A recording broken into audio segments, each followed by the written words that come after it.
I thank you for inviting me. This is a great pleasure, a great honor, and I love talking to people as my students in weather and climate and senior seminar are here. I get on my soapbox. I'm not going to try to get on my soapbox tonight, so I'll just come right back off of that. But what I do want to talk about is my life as a documentarian and how it relates to the early years as I was growing up, to when I was your age, and then to present. But before I do all that, I do want to put a plug in and introduce two students that are part of a project that we are doing in the Southwest United States. In May, we are going to take an 11-day trip and research and document on the video the water resource issue.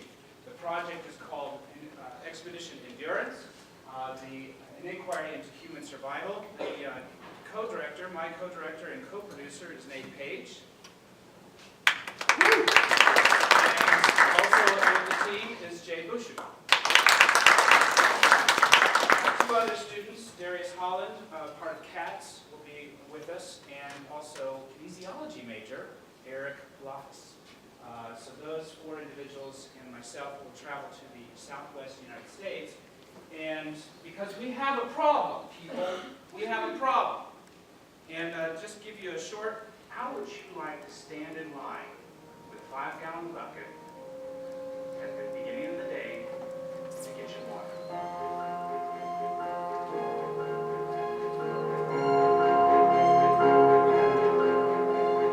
My name is Darius Holland. My name is Nathan Page. Cameron Craig. My name is Eric Ascott, office. My name is Jay Bushu. My major is kinesiology in the physical education department, and I'm from St. Joseph, Illinois, which is right outside of Champaign. I'm getting my bachelor's degree in geography with a concentration in environmental studies. And then I also have a minor in sustainability, and I work with geospatial techniques. I'm from Manteno, Illinois, which is right by a town near Kankakee, and my major is broadcast journalism. I'm currently a grad student in technology department, focusing on technology management. I am a geographer. I'm also a broadcast meteorologist, work at the EIU. I teach in the Department of Geology and Geography.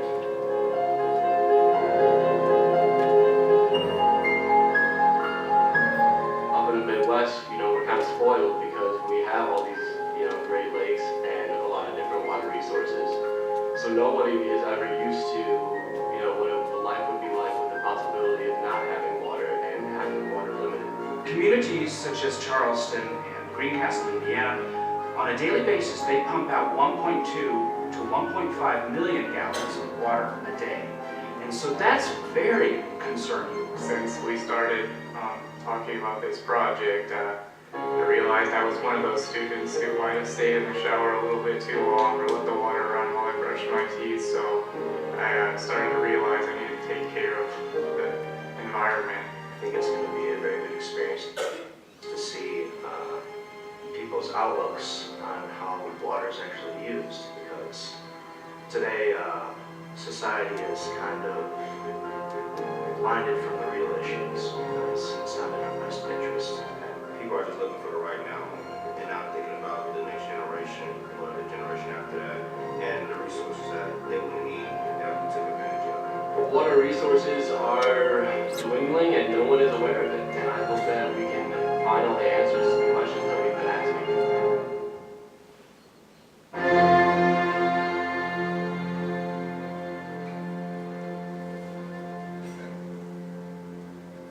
So there it is. That's the project. And, I'm thinking to myself, the last big project that I did was the oil spill. And I took Zach Nugent, who was the co-director on that project, and two other students. Zach Nugent is now at Rapid City as an anchor, and he worked with me at WEIU. And I'm thinking, okay, here's an opportunity to go down to the Gulf, to cover a story, to do a documentary from the human perspective, because the media was blowing everything out of proportion as far as the oil was concerned.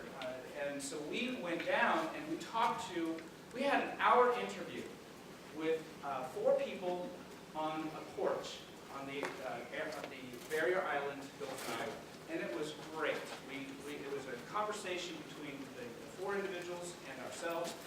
And that was the last big project, 2010, big project that I did, and I kind of got stuck. What do I do now? Well, all of the stuff that I can do as far as documentary work is what I teach. Weather, climate, Spaceship Earth, which I'm not going to tell what the course is about because you should all take it. Right? So, water resource issues are one of the major things that I got into, have always been into, especially with the Dust Bowl. The Dust Bowl is a heartfelt story. Who knows about the Dust Bowl? I mean, really knows about the Dust Bowl. My students, put your hands down. How many of you do not know about the Dust Bowl? And it's not a football game. Okay, so it's 1930s. We have a water problem. How many of you take 30-minute showers? 15-minute showers? Why? You know, I love this thing. Some people wear t-shirts. Some kids wear t-shirts that save water, shower together. That's not going to save water, people, because things get more involved. We can't be thinking that way. How, like I said in the teaser, how would you like to stand in line waiting for their daily supply of water? There are communities around the world that do this. India, I have a couple of colleagues that come from India, and they tell me that people stand in line early in the morning to get their 5 gallons of water for the day. We're not ready for that. We're not thinking that way. The aquifer, which is a underground reservoir that takes about 10,000 years to develop. We're pumping water for agriculture. We're pumping water so you people can take long showers and brush your teeth while the faucet's running. That's dwindling. The Great Lakes, they're there for the time being. And so this documentary project will go and tell us the story of the Southwest, for which the Southwest did drain their aquifer in the mid-'80s. Now they're pumping water out of the Colorado River. And so the team and I were going to talk with individuals, get footage from this area, and then take a mule pack ride down to the Colorado River. We're very excited we can get that. And then film, and film, and film again. The image that you see there, I've always told students that the Colorado River once drained in the Gulf of California.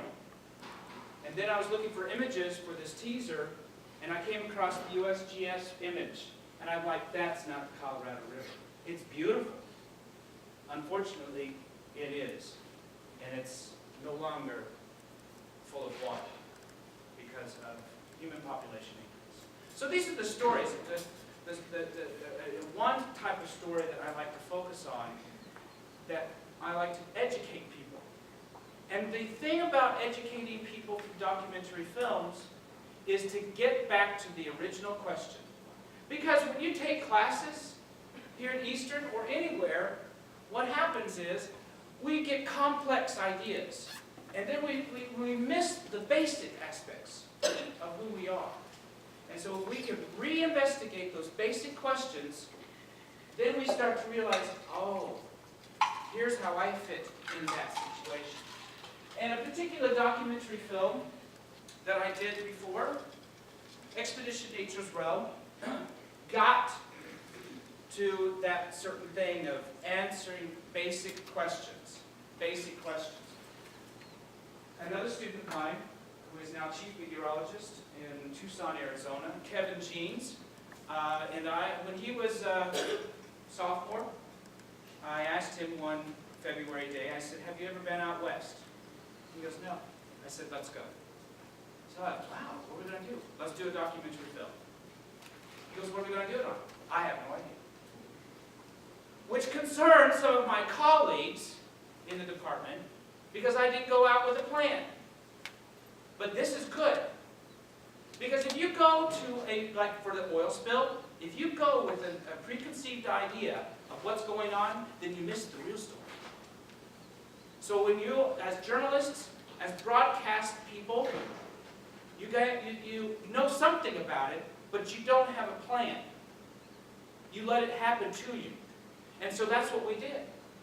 We went, Kevin and I said, okay, we're going to stop by the Badland National Park in South Dakota, and then we're going to go to Yellowstone. And then along the way, something will happen that will bring the whole story together.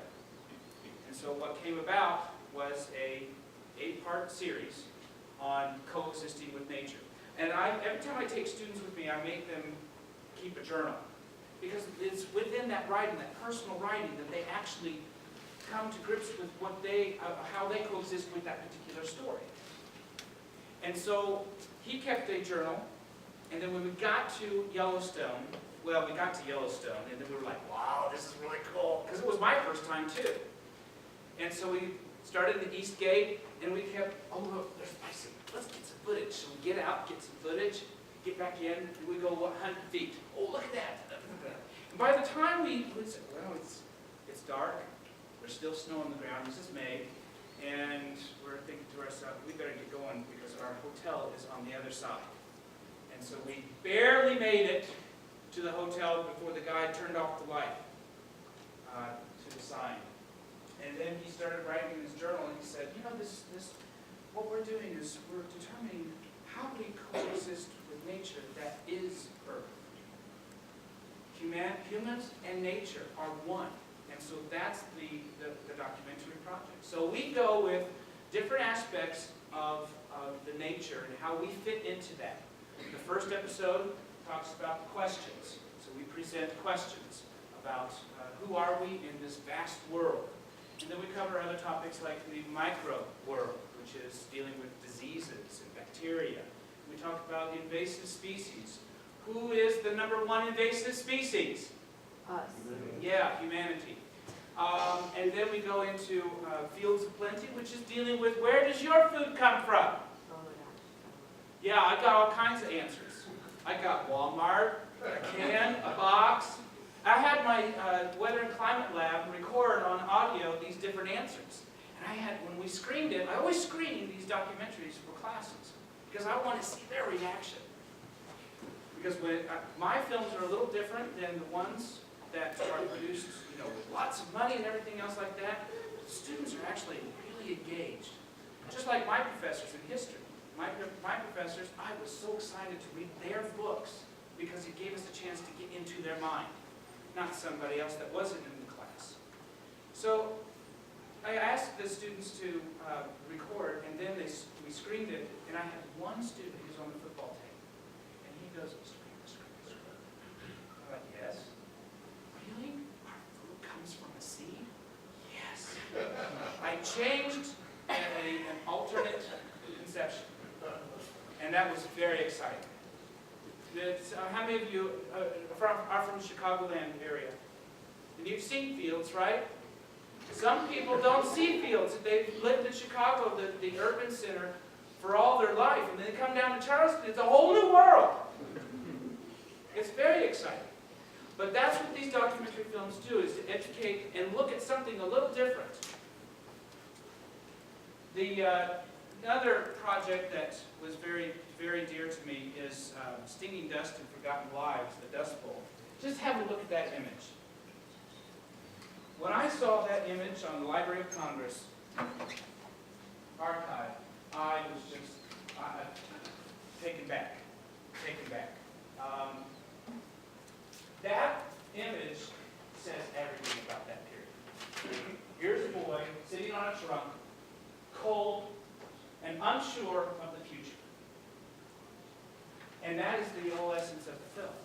Instead of talking about, here's what happened, this is the technical, here's the science, the History Channel, well, this is the History Channel, talk about the black blizzards and get into the science of it. That's fine and dandy, but we have to also incorporate the human aspect so that we can kind of relate. If they dealt with it then, are we going to be able to deal with it if it comes back? How many of you could live during the Dust Bowl? Yeah, you probably wouldn't, because you got to have your iPhone. They didn't have iPhones, just for information, they didn't have iPhones then. When I did, before Titanic became Titanic crazy, and then the Leonardo DiCaprio film, because I was really into researching Titanic, and I gave presentations to elementary schools. And I said, how would you feel if you didn't have electricity? What? They didn't have electricity?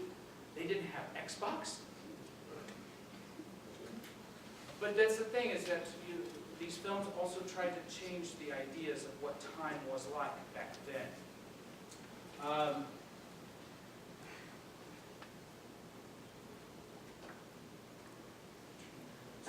What I would like to do is play for you this 4-minute clip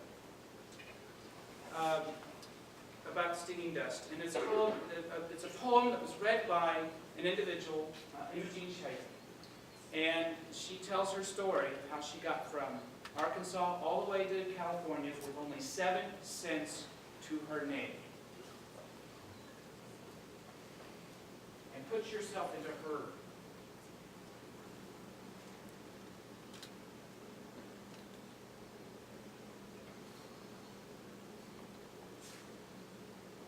People lost hope as misfortunes accumulated. Emotions were numbered by the continuing despair. Nothing was positive. Involved with tears.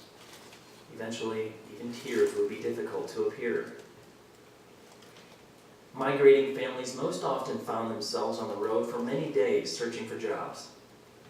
Leaflets promised jobs, giving people a bit of hope. But due to the lack of mass communication, people didn't realize the vast extent of the drought and its influence on so many.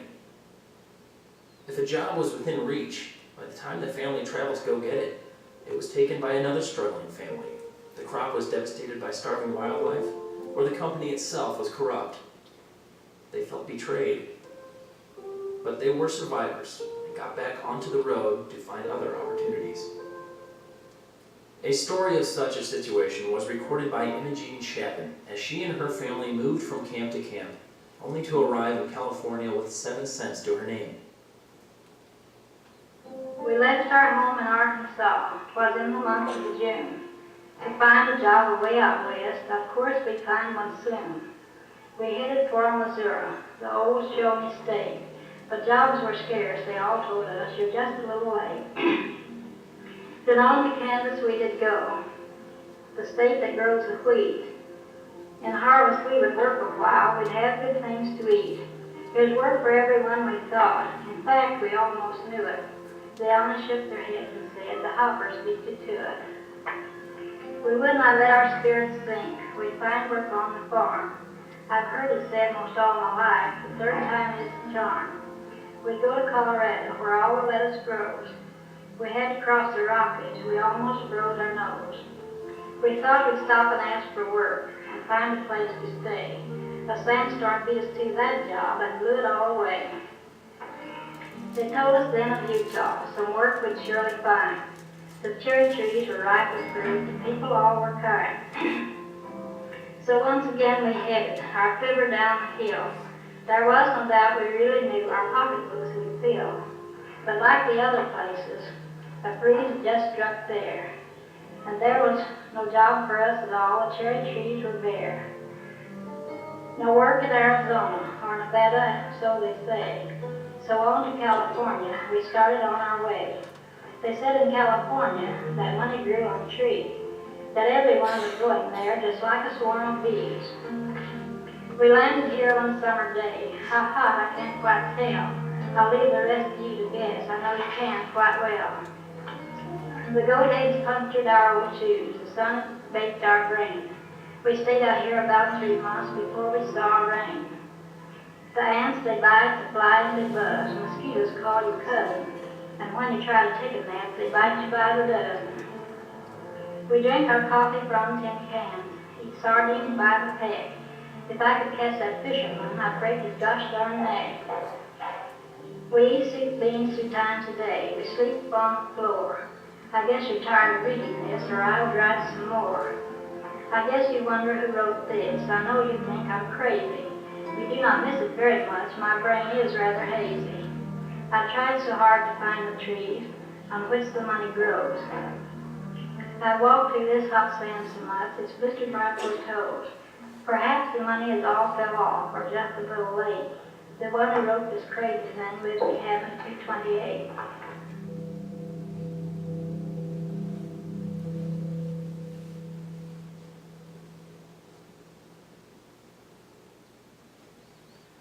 when I first found that in the archive, I couldn't stop crying. It was minutes and half hour at least that I couldn't, especially with the music that I put with it. That's just amplified the emotion.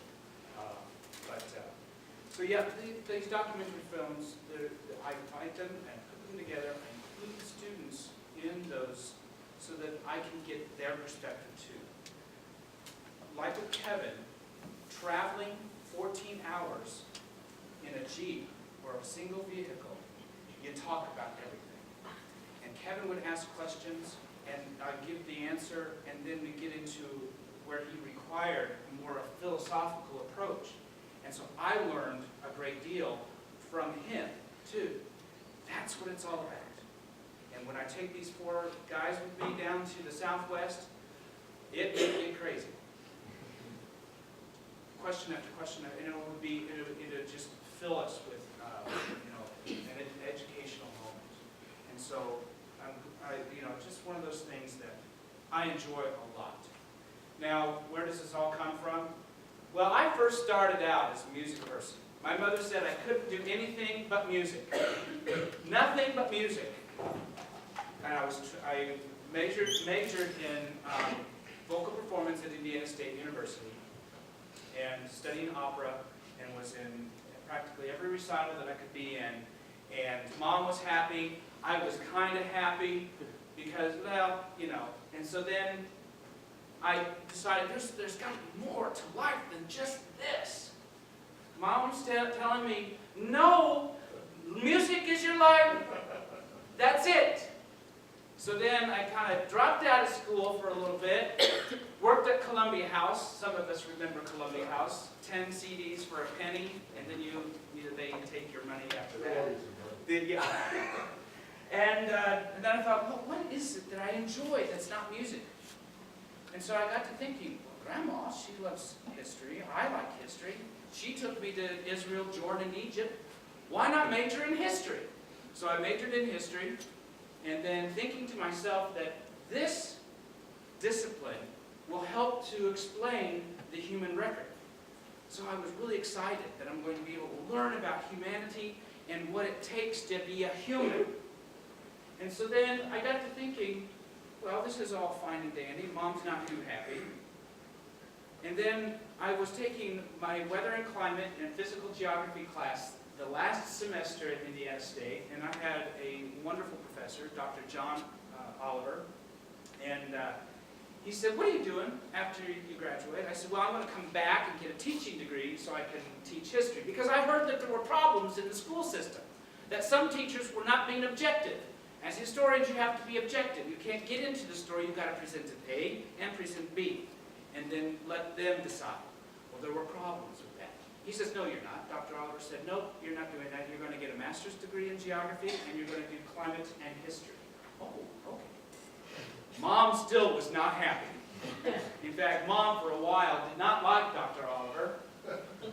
But then I got to think, when I was in charge of the climate lab at Indiana State, I got to think, because I had one student who was a broadcast person, who is now chief meteorologist at Lafayette, Chad Evans, and he wanted to do broadcast meteorology. So we didn't have any equipment. So what I did is I purchased all the equipment, and I got him to learn the green wall, right, which was actually not a wall, it was a shower curtain, green. And it worked. So then I thought, I've got great talent here in the climate lab. So with 4 students, we created our first documentary film called A World of Winter, which focused on Indiana's winter. There was a bit of history, there was a bit of the flu stuff, and then a little bit of, what is a blizzard, what is a what's a snowfall, snow flurry, those things. And I did all the music, which made Mom a little more happier, because I write music, a lot of music, so then I got into more of, I felt great giving students the opportunity to investigate and then present their findings in front of the camera. Although some, look like they're going to cry when they first sit in front of that camera. But the exciting part is that one, Mom's now very happy because of the films that I've done so far with students, and I'm applying more music. It's easier when you can do the music yourself, so that you don't have to pay somebody else to do it. And so it's actually exciting because then I can understand a little bit more about the storyline. So, and then as I'm doing the storyline, I'm writing the music at the same time. So I come up with themes and pieces of music within 15, 30 minutes and then redevelop it. And so, and then I get tied into it. Now, here's a little secret, especially for the weather and climate. I cannot stand in the front of the classroom when playing these films because of the emotion that, one, the writing, the script, and then the music that goes along with it, and then the images. I can't stand in the front. I have to go to the back because sometimes I get all choked up. You know, it makes me feel good, and I will hope that I will be able to write like that again. Expedition Nature's Realm and Stinging Dust. And it was that script was because it's very dear to my heart. I'm hoping that with Expedition Endurance that we'll be able to do the same thing. But Mom is certainly much happier. She likes the direction that I've taken. She loves Eastern Illinois University, loves it so much that she brings the niece and nephews here during family weekend while you're all tanking it. Because is this what happens at universities now? Not at Eastern, Mom, not at Eastern. But to conclude, every single student has a story. It's your world too. You have eyes, you have ears, you have a mind. Don't let anybody tell you you can't do it. My grandmother, most famous words out of her mouth when I was 6 years old. You can do it, Cameron. There is no such word as can't. Mom, on the other hand, no, you can't. When I wanted to write an opera, and I did, Dracula, a musical of passion, she said, you can't do that. Don't do it. I did it. Because I wanted to. Don't let somebody else tell you. If you want to get a PhD, get a PhD. If you want to be an NFL star, be an NFL star. If you want to be ultimate Frisbee champion, be that champion. If you want to work for the New Yorker, do it. Don't be afraid, because you can. Thank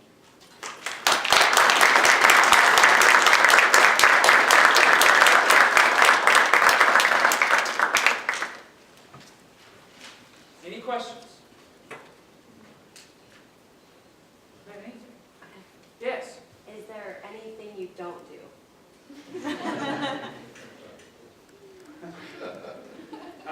I did show hogs when I was little. I was in 4-H.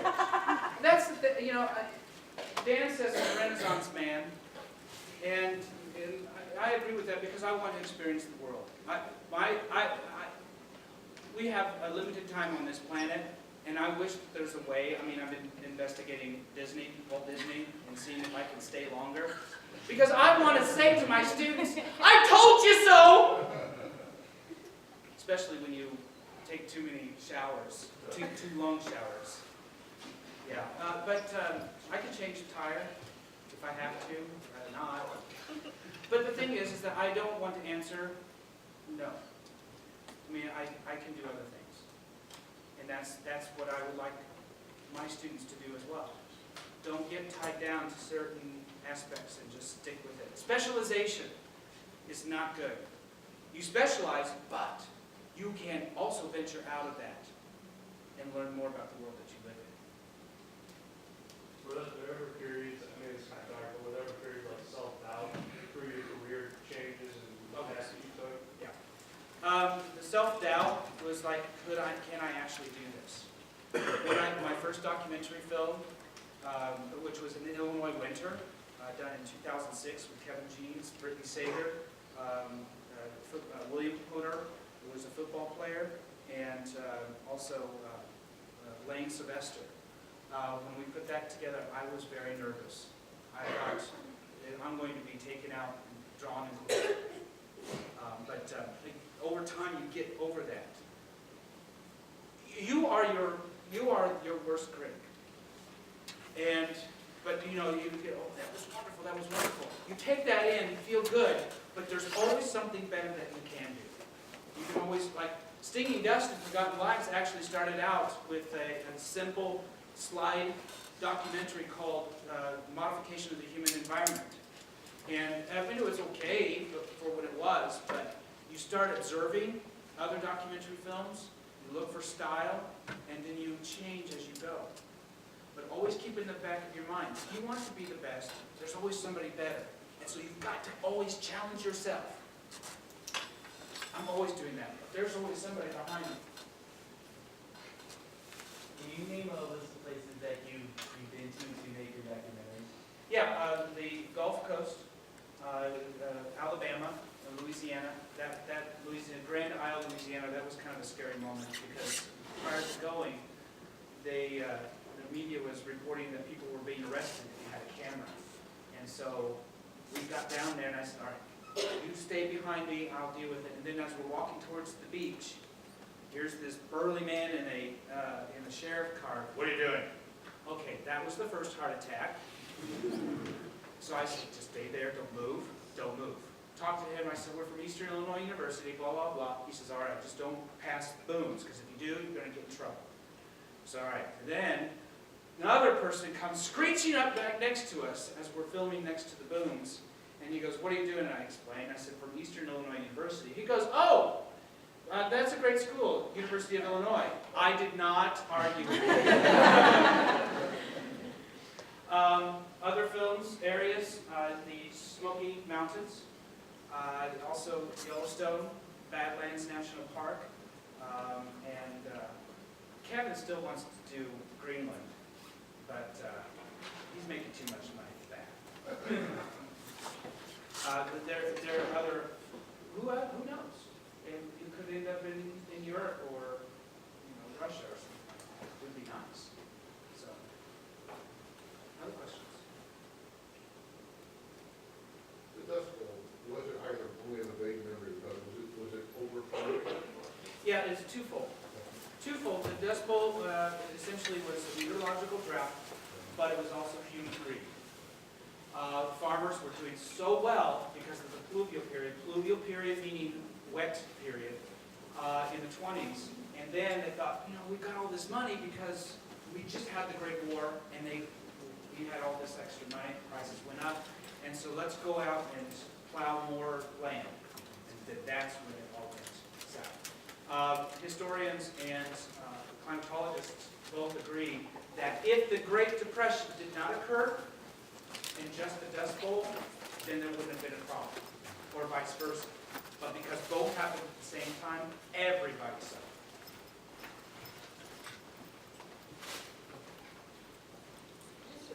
Those images came from the Library of Congress, Yes. and you're allowed to use them. Oh yeah, I'm a taxpayer for the time being.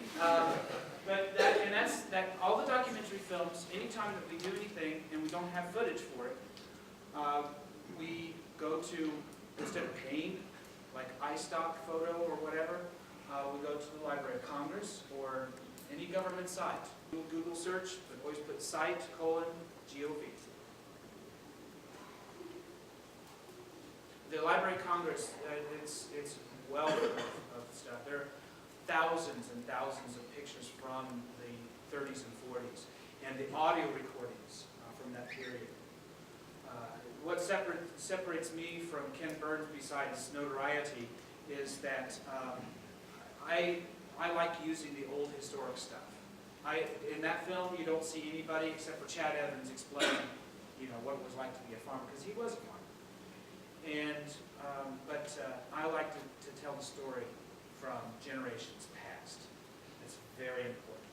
We can learn why would Imogene, why did she write a poem and then record it? What's the purpose behind it? Senior seminar people, we talk about this. Maybe to preserve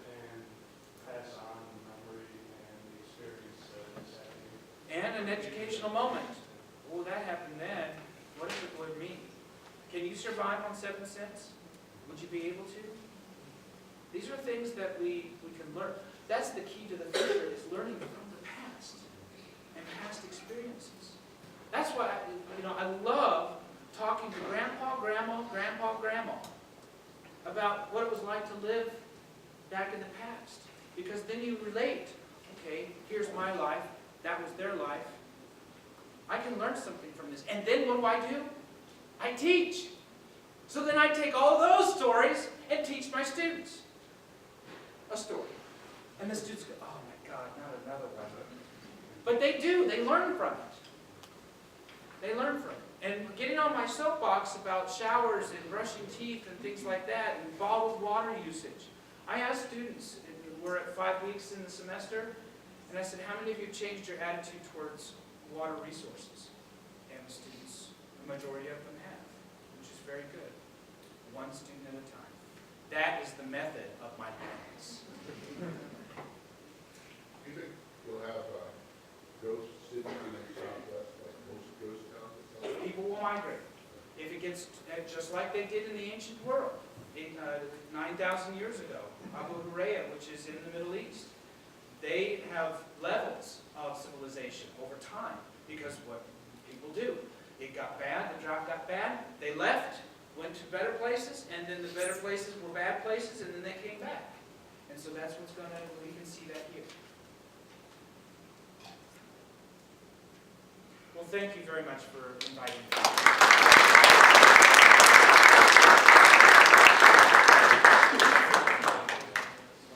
Oh, well, thank you very much. After hours with Cameron Craig. I love it. There's refreshments and everything out back. They're out